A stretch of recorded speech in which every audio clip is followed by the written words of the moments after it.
बिस्मिल्लाहिर्रहमानिर्रहीम। अस्सलाम वालेकुम ऑल स्टूडेंट्स।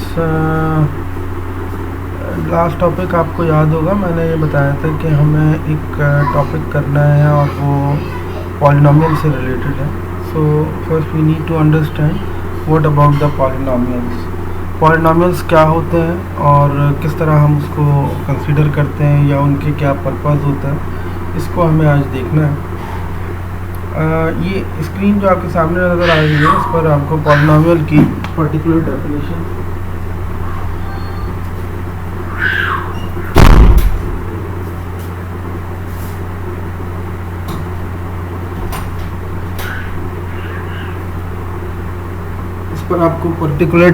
नज़र आ रही होगी कि polynomial containing only one term such as 5x4 is called a monomial. असल में देखिए, ये एक टर्म पर जो भी एक्सप्रेशन होगा एक टर्म पे बेस करता हुआ, उसको हम मोनोमियल टर्म कहेंगे, यानी एक टर्म।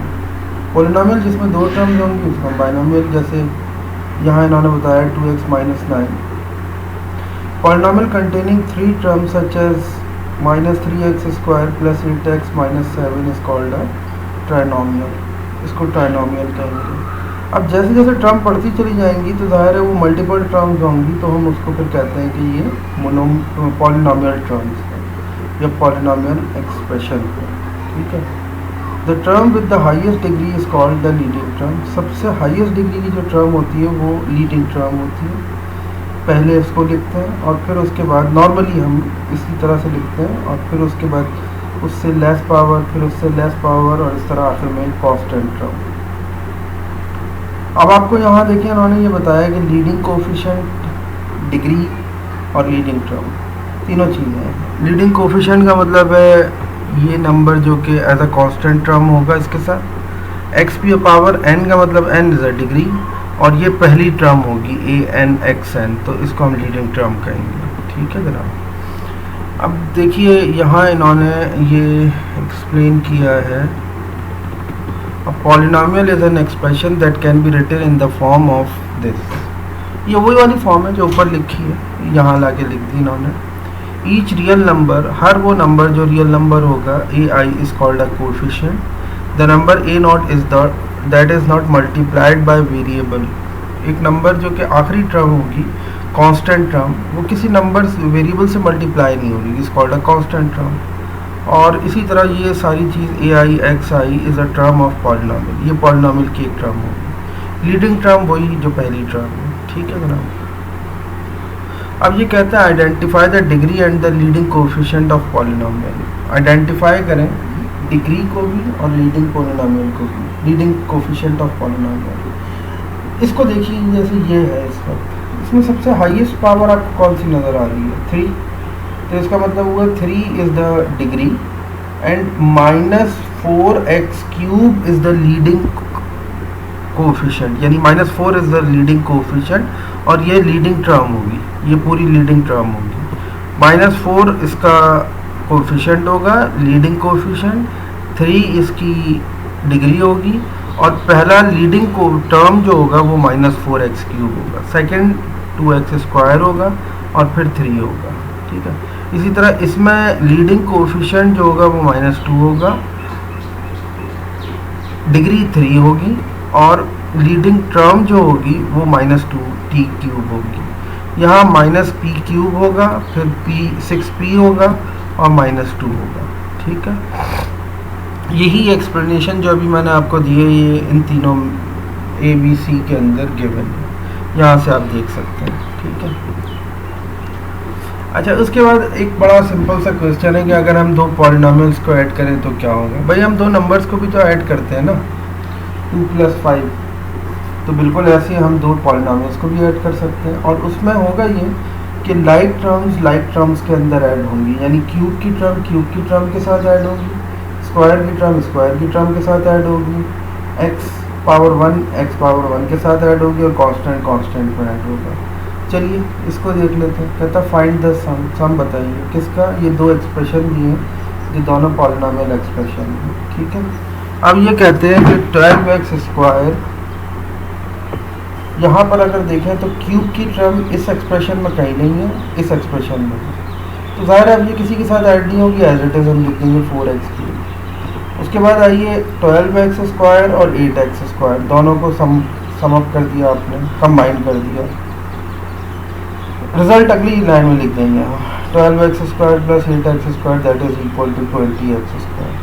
फिर कहता है 9x और 5x, तो 9x minus 5x that is equal to 4x, minus 21 plus 20 that is equal to -1। Simplify करके यहाँ लिख दिया आपने। तो ये रिजल्टेंट एक्सप्रेशन है, और ये जो रिजल्टिंग एक्सप्रेशन है ये पॉलिनोमियल की एडिशन से हमें मिला है। मैंने कहा था ना कि कंबाइन लाइक टर्म्स को कंबाइन करते हैं। एक और टॉपिक, एक और क्वेश्चन है जो सब्ट्रैक्टिंग पॉलिनोमियल से रिलेटेड है। कुछ नहीं होगा, सिर्फ साइन रिवर्सल रहेंगे, सेम प्रोसीजर रहेगा, कोई डिफरेंस नहीं होगा, सिर्फ साइन रिवर्सल रहेंगे। ये देखिए -5x क्यूब हो गया, ये प्लस 2x स्क्वायर हो गया, ये -3x हो गया, और ये -2। लाइक टर्म को लाइक टर्म्स के साथ सब्ट्रैक्ट कर दिया आपने, और जो टर्म्स आ रही हैं वो आखिर में रिमेनिंग की आ गई। इनके साथ क्यूब की टर्म नहीं थी इसलिए एज इट इज़ आ गई, 4 की टर्म नहीं थी x पावर 4, वो भी एज इट इज़ आ गई। स्क्वायर की टर्म में स्क्वायर की टर्म सब्ट्रैक्ट हुई, एक्स स्क्वायर आ गया, 6x माइनस 3x आ गया, 1 माइनस 2 -1 ये आ गया सिंप्लीफिकेशन। तो ये आपका रिजल्टिंग एक्सप्रेशन आया, और ये सब्ट्रैक्शन ऑफ पॉलिनोमियल थी। ठीक है जनाब। मल्टीप्लाइंग पॉलिनोमियल बहुत आराम से आप इसको समझ सकते हैं कि ये वही टर्म है कि जिसमें हम बेसिस सेम होती हैं, पावर्स को ऐड कर लेते हैं, तो इस तरह से हम इनको एक्सप्लेन करते हैं। जैसे अब यहाँ देखिए इस क्वेश्चन में उन्होंने दिया multiplying polynomials using the distributive property, find the product बताइए किसका, 2x प्लस 1 का 3x square minus x plus 4 से। अब आप कुछ ना कीजिए, 2x को लीजिए और इस पूरे एक्सप्रेशन से मल्टीप्लाई कर दीजिए, तो 2x multiply by the whole expression, plus 1 लीजिए और इस पूरे एक्सप्रेशन से मल्टीप्लाई कर दीजिए। ये काम किया आपने। अच्छा, 2x multiply bye 3x square that is 6, 2 3 6, x power 1 और x पावर 2, तो ये x क्यूब हो गया। 2x multiply bye minus x that is minus 2x square, 2 4 8x plus 1 इससे मल्टीप्लाई होगा, तो ये एक्सप्रेशन वापस आपको रिटेन होगा, और ये एज इट इज़ ये चीज़ आ जाएगी। अब लाइक टर्म्स को ऐड करने का काम कीजिए, एक्स स्क्वायर और यहाँ एक्स स्क्वायर, इनको एक साथ कंबाइन कर लिया, minus 2x square plus 3x square, cube के साथ कुछ नहीं था, एज इट इज़ लिख दिया। 8x minus x that is 7x, और प्लस 4 के साथ कुछ नहीं था, एज इट इज़ आ गया। इसका रिजल्ट आ गया एक्स स्क्वायर, इसका रिजल्ट आ गया 7x, और बाकी 6x क्यूब और 4 एज इट इज़ लिख दिया, which is the required product of the two polynomials. ठीक है जनाब।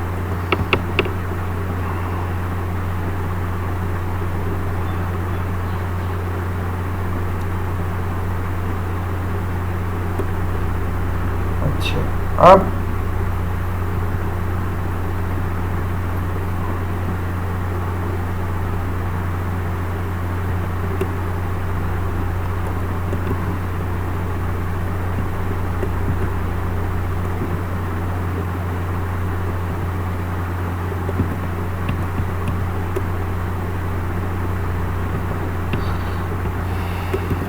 अच्छा, एक चीज़ होती है परफेक्ट स्क्वायर ट्राइनोमियल्स।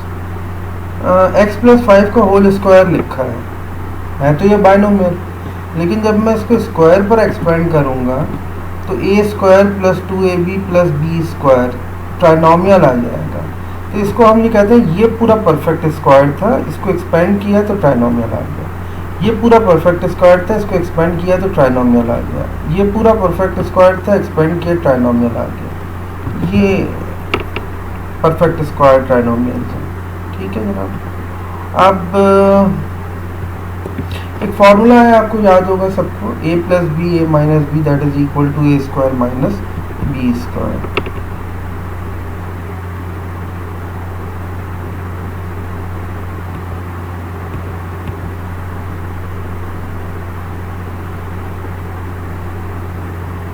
अच्छा, ये कुछ अलजेब्राइक एक्सप्रेशन दिए हुए हैं, इन अलजेब्राइक एक्सप्रेशन को सामने रखकर ये कुछ चीज़ें पूछ रहे हैं।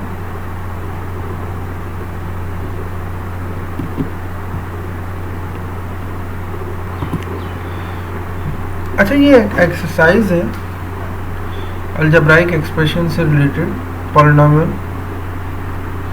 For the following exercise identify the degree of the polynomial.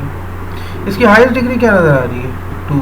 तो इस पॉलिनोमियल जो है ये सेकेंड डिग्री पॉलिनोमियल है। Highest degree 3, highest degree 8, highest degree cube. तो ये डिग्री ऑफ पॉलिनोमियल है। फाइंड द सम और डिफरेंस, दोनों को ऐड कर लें। इसमें अब मैं आपको क्या बताऊँ, ऐड करने के लिए मेरा नहीं ख्याल है कि इसमें कोई प्रॉब्लम है। लाइक टर्म में ऐड हो जाएंगी। b पावर 4 यहाँ है कुछ b पावर 4 का नहीं है, एज इट इज़ आ जाएगा। b पावर क्यूब तो -6b cube -3b cube, that is -9b cube.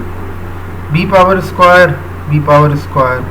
18b square plus 6b square 24b square, 4b 3b, तो -4b plus 3b that is -b plus 8। Product मालूम करना है। For the following exercises find the product. इसको इससे multiply कर दें। आप कोई भी टर्म ले लें, इसको मल्टीप्लाई कर दें। चलें एक क्वेश्चन में लेके दिखा देता हूँ आपको।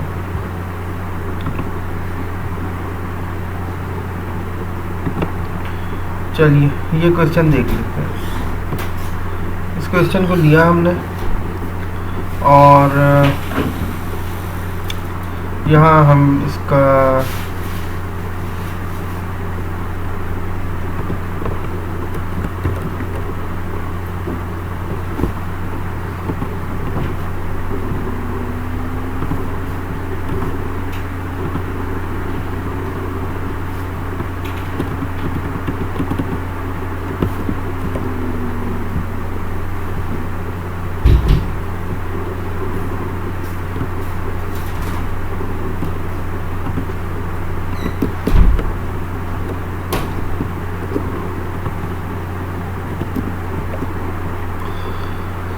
अच्छा जनाब, आइए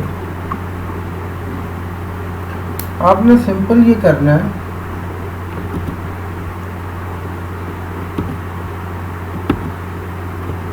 ये क्वेश्चन लिया 8n multiply by n square plus 9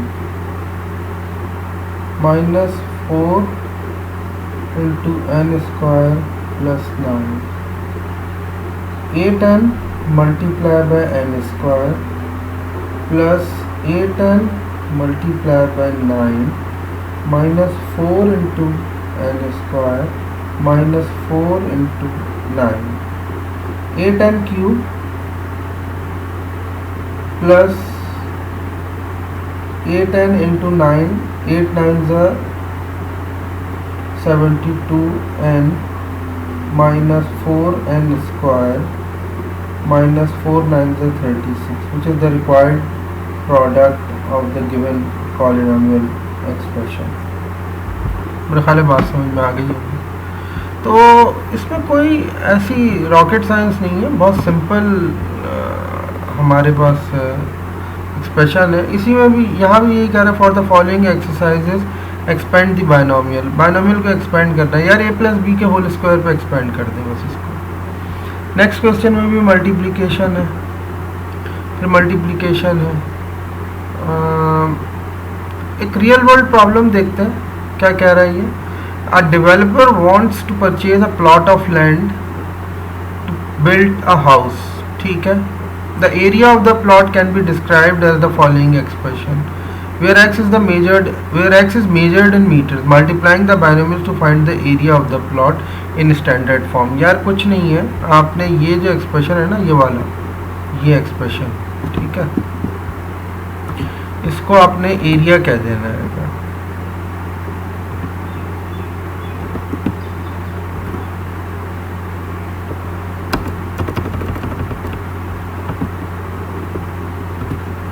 इसको आपने एरिया कह देना है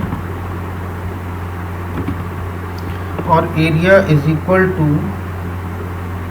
इसके डायमेंशंस बेसिकली है लेंथ इंटू विड्थ। हो सकता है ये लेंथ हो, ये विड्थ हो सकता है ये विड्थ हो, लेंथ हो, बैरल मल्टीप्लाई हो रहा है ना ये। तो area is equal to 4x into 8x minus 3 plus 1 into 8x minus 3। तो जो रिक्वायर्ड एक्सप्रेशन आएगा वो आएगा 4 8 ज़ा 32x स्क्वायर माइनस 4 3 ज़ा 12x plus 8x minus 3। Like terms को ऐड कर लें, area is equal to 32x square minus 4x minus 3। ये उस प्लॉट का एरिया है जिसके डायमेंशंस गिवन थे आपको। ठीक है जनाब। अच्छा, इसके बाद फैक्टरिंग पॉलिनोमियल्स, ये एक इम्पॉर्टेंट पॉइंट है, टॉपिक है। इसमें ये कहते हैं कि फैक्टराइज करना है। मिसाल के तौर पर देखिए, ये लेंथ है एक रेक्टेंगल की 10x, ये विड्थ है रेक्टेंगल की 6x। ठीक है। अच्छा, लेंथ और विड्थ आपको जो दी हुई है, इसमें इन्होंने कुछ बॉक्सेस बना दिए हैं। एक ये बॉक्स बना दिया है, एक ये बॉक्स बना दिया है। तो अब ये कहते हैं कि एंटायर रीजन का जो एरिया है वो तो आप लेंथ इंटू विड्थ यानी 10x इंटू 6x से मालूम कर सकते हैं, जो कि 60x स्क्वायर होगा। अब ये 60x स्क्वायर जो पूरा एरिया है वो मुख्तलिफ रेक्टेंगल्स और स्क्वायर्स के अंदर ब्रेक कर दिया इन्होंने। ठीक है। तो length into width 4 times of 10x minus 8। ये 8 क्यों माइनस हो रहा है? देखिए, इसकी लेंथ यहाँ 4 दी होगी, तो ये जो 4 है और ये जो 4 है, अगर हम इसको इसके अंदर से माइनस कर दें तो 10x माइनस 8 हो जाएगा। और ऐसे 4 वो है हमारे सामने, सही है। तो 4 इंटू 10x माइनस 8 जो कि इसके इक्वल आएगा, और the region must be subtracted as an area of 2 into 16 plus 40x minus 32, this is equal to 40x square. ठीक है। तो ये हमने रेक्टेंगल को एरिया हमने फैक्टराइज किया एक तरह से ना, एरिया का एक्सप्रेशन।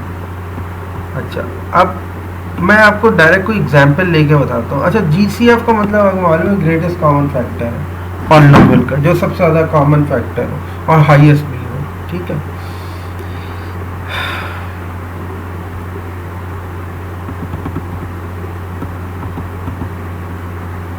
अब देखिए, जैसे 6 है, 45 है, 21 है, इसमें सबसे कॉमन फैक्टर कौन सा नज़र आ रहा है? अगर देखा जाए तो 45 6 के टेबल में तो नहीं आता, 21 भी नहीं आता, लेकिन ये सब सारे के सारे डिविजिबल हैं किससे? 3 से।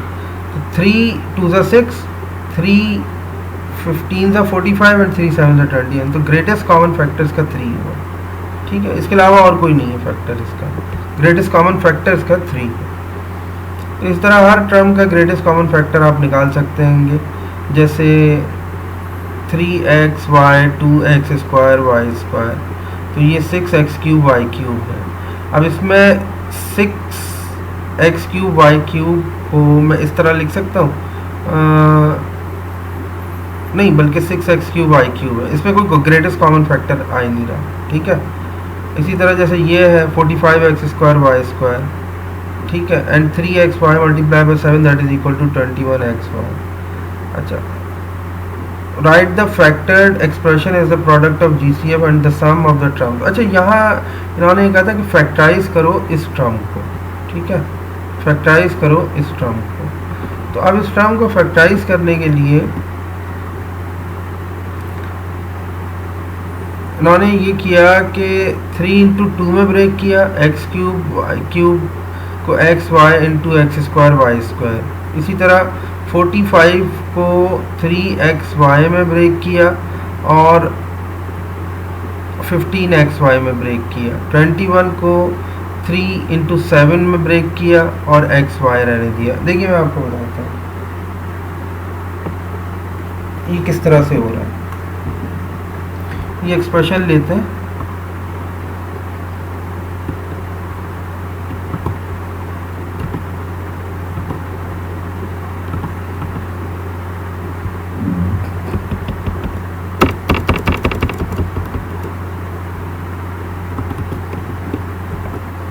ठीक है, ये एक्सप्रेशन लेते हैं और इस एक्सप्रेशन में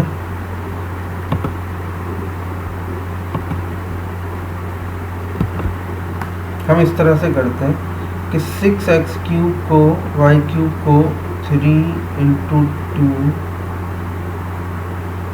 इंटू x इंटू y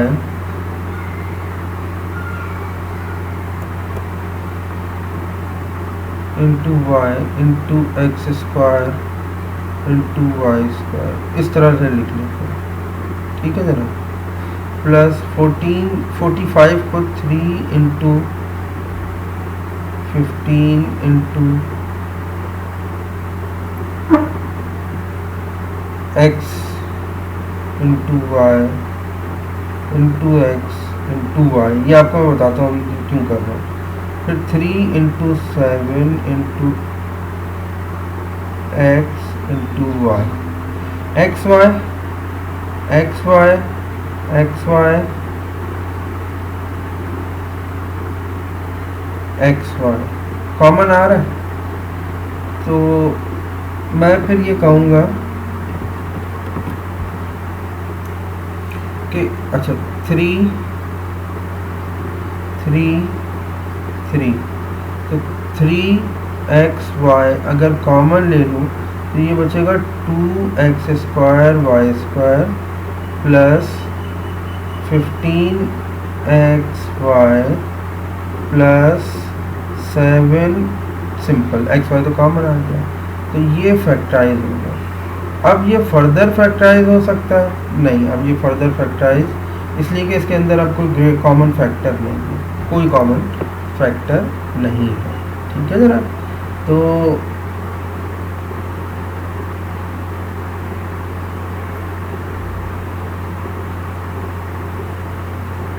इसको हम इस तरह से एक्सप्लेन कर सकते हैं।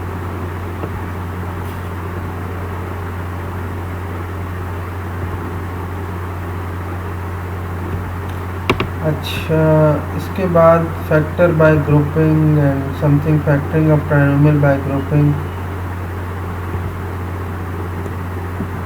अच्छा ये देखिए, ये कुछ इस तरह से है कि 5x square plus 7x minus 6 by grouping factor करना है आपको। ठीक है, तो 1 और minus 30 sum of factors minus 29।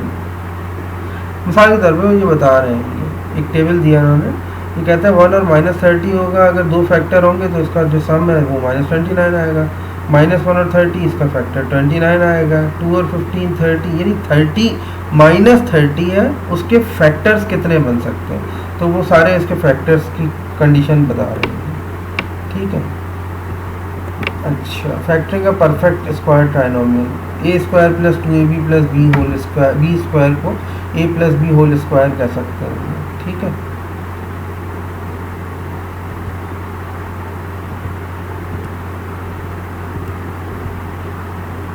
Factoring का सम ऑफ क्यूब, ये मेरे ख्याल बहुत सिंपल सी चीज़ है, एक्स क्यूब प्लस 512 है तो 512 का क्यूब होता है। यहाँ मैं बताता हूँ, एक्स क्यूब प्लस 512,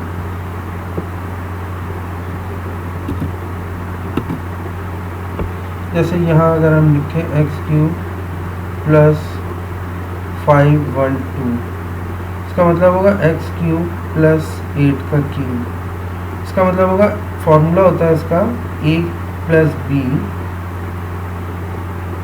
ए स्क्वायर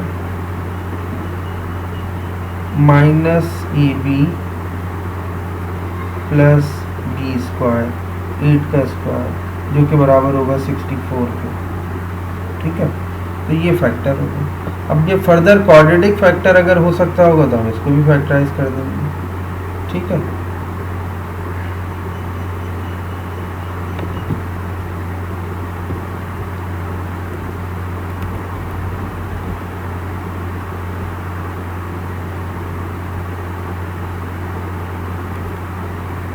एक एक्सरसाइज देख लेते हैं इसकी।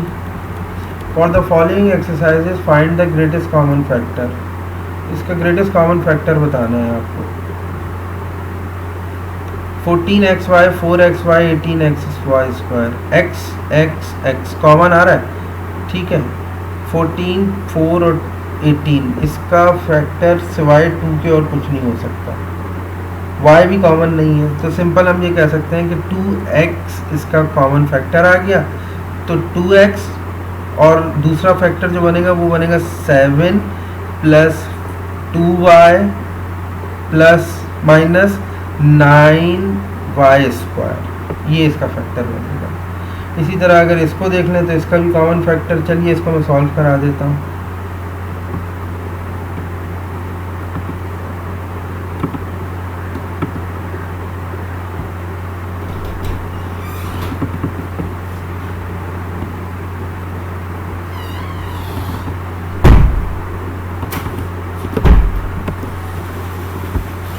इसमें एक काम नहीं कीजिए, y 6 2 3 1, कांस्टेंट तो कोई फैक्टर कॉमन नहीं आ रहा, सबसे ग्रेटेस्ट वैल्यू y आ गई, तो ये 6y³ बचेगा, माइनस 2y स्क्वायर बचेगा, माइनस प्लस 3y बचेगा, -1, ये आ गया। ठीक है, ज़रा आगे चलते हैं। For the following exercises factor the polynomial, हर एक को आपने क्यूब में या स्क्वायर में फैक्टराइज करना है, ठीक है। चलिए इसको देख लेते हैं।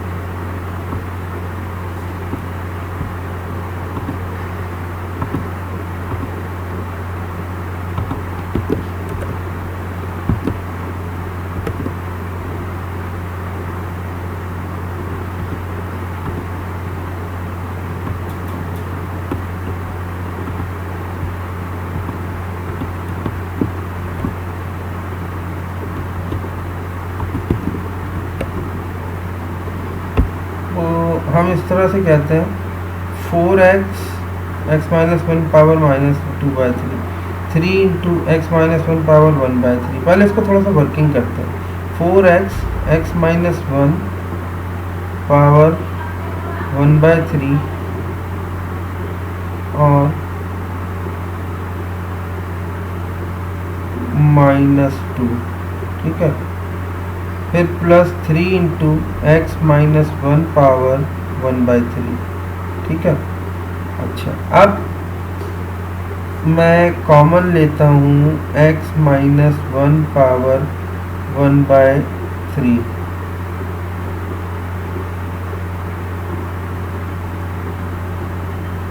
या इसको इस तरह से करते हैं, इसको -2 करते हैं और इसको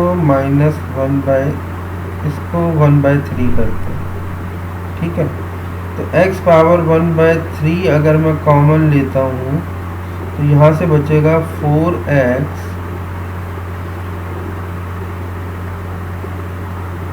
ये -2 कर देते हैं ना, तो 4x into x power x minus 1 power 1/3 और -2, तो x minus 1 power -2 divided by x minus 1 power 1/3 और प्लस ऑफ 3, ये टर्म आ गई। अब इसको फर्दर सिंप्लीफाई करें तो ये बनेगा x माइनस 1 पावर 1/3, फिर 4x into x minus 1 power -2 multiply bye x minus 1 power -1/3 और +3,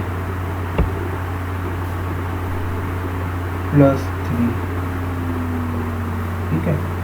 तो फर्दर हम कहेंगे x minus 1 power 1/3 4x into -2 minus 1/3 -6 minus 7/3, तो x माइनस 1 पावर -7/3 और +3, ये फैक्टर आ गया, ठीक है। तो तो फैक्टर द पॉलिनोमियल्स का ये टॉपिक हमारा कंप्लीट हो गया।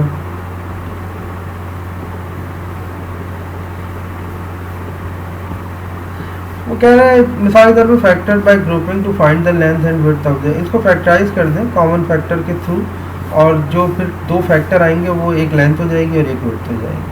ठीक है,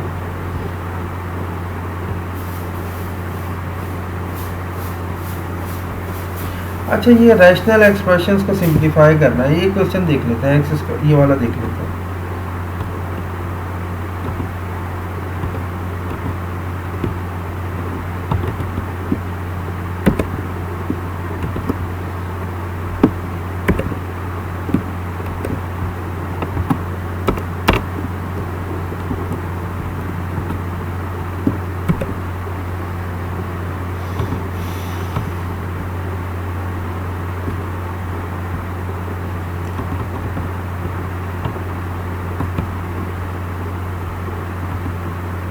simplifying the rational expression, rational तो इसलिए कह रहे हैं ना कि वो ए अपॉन बी की फॉर्म में। अच्छा, अब इसको सिंप्लीफाई करना है, अगर तो हम किस तरह सिंप्लीफाई करेंगे वो देखते हैं। देखिए इसको मैं लिखता हूँ एक्स स्क्वायर माइनस 3 का स्क्वायर, इसको मैं लिखता हूँ एक्स स्क्वायर प्लस 2ab,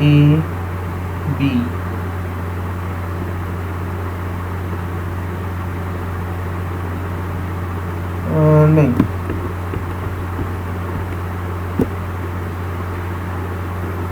इसको फर्स्ट टर्म को लास्ट टर्म से मल्टीप्लाई करेंगे, 3x स्क्वायर आ रहा है, तो x square plus 3x plus x plus 3। इसके अंदर देखिए इसका नतीजा रिजल्ट क्या देखेंगे, 3x मल्टीप्लाई बाय एक्स क्या बन रहा है 3x स्क्वायर, यानी वो टर्म जो फर्स्ट और लास्ट टर्म को मल्टीप्लाई करके आएंगे। अच्छा 3x प्लस 4x रिजल्ट क्या बन रहा है 3x प्लस x, रिजल्ट क्या बन रहा है 4x जो कि मिडिल टर्म है। तो अब आपने क्या किया, x ए स्क्वायर माइनस बी स्क्वायर का फॉर्मूला ब्रेक किया, x minus 3 x plus 3 divided by x common लिया x प्लस 3 प्लस 1 कॉमन लिया x प्लस 3। ठीक है, फैक्टर आ गए आपके पास x minus 3 x plus 3 divided by x plus 1 and x plus 3। इसमें common factors cancel out हो जाएंगे और फंक्शन जो रैशनल एक्सप्रेशन का सिंप्लीफाइड फॉर्म में आएगा that is equal to x minus 3 over x plus 1। ठीक है जनाब, ये सब वही है, डिवाइडिंग द रैशनल एक्सप्रेशन।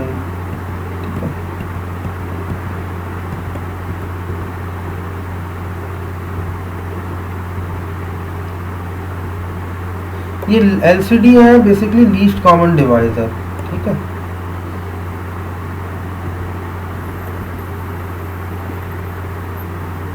इसको देख लें, जैसे अगर हम यहाँ ये कहते हैं कि ये एक रैशनल एक्सप्रेशन है, ये एक अनदर रैशनल एक्सप्रेशन है, इनको सब्ट्रैक्ट करना, तो ये बाय लीस्ट कॉमन डिवाइज़र के थ्रू होगा। इसको आप a square plus 2ab plus b square में एक्स प्लस 2 का होल स्क्वायर कह सकते हैं, इसको a minus b a plus b कह सकते हैं। इन दोनों में जो कॉमन फैक्टर आ रहा है वो x प्लस 2 का x प्लस 2 आ रहा है, या इसको आप अगर देखें तो आपने सिंपल क्या किया, LCM ले लिया एक तरह से, और ये टर्म्स आपने इस तरह से लिख दी, x minus 2 over x minus 2 से आपने मल्टीप्लाई किया, क्योंकि ये x प्लस 2 तो है लेकिन ये x माइनस 2 वाला फैक्टर क्योंकि इसके साथ नहीं था तो हमने मल्टीप्लाई एंड डिवाइड किया, तो x माइनस 2 का whole square over x minus 2 multiply by x minus 2। फिर ये x plus 2 x minus 2 already है, इसको x प्लस 2 से मल्टीप्लाई किया ओवर x प्लस 2 से, ताकि कॉमन हो जाए ये ना, लीस्ट कॉमन डिवाइज़र। इन दोनों के डिवाइज़र सेम हो गए, LCM लिया, इनको सिंप्लीफाई कर दिया। ठीक है, तो that is subtracting the rational expression, ये हमारा होता है सब्ट्रैक्टिंग द रैशनल एक्सप्रेशन। ठीक है, अच्छा ये कॉम्प्लेक्स एक्सप्रेशन है, इसकी हमें ज़रूरत नहीं है। भी एक क्वेश्चन ले लेते हैं,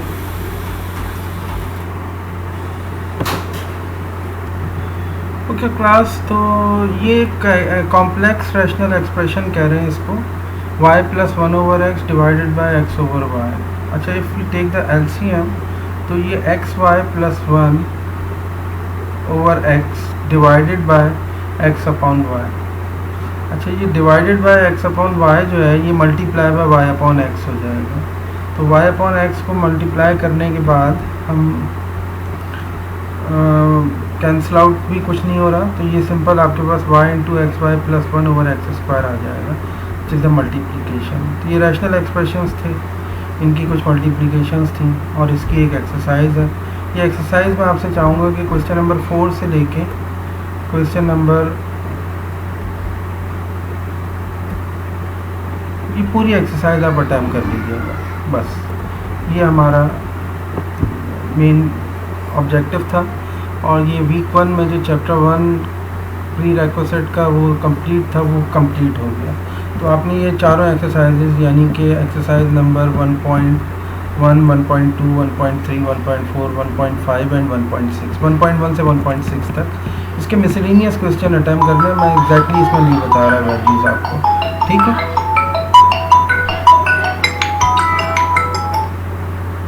हेलो, अस्सलाम वालेकुम। जी बात कर रहा हूँ।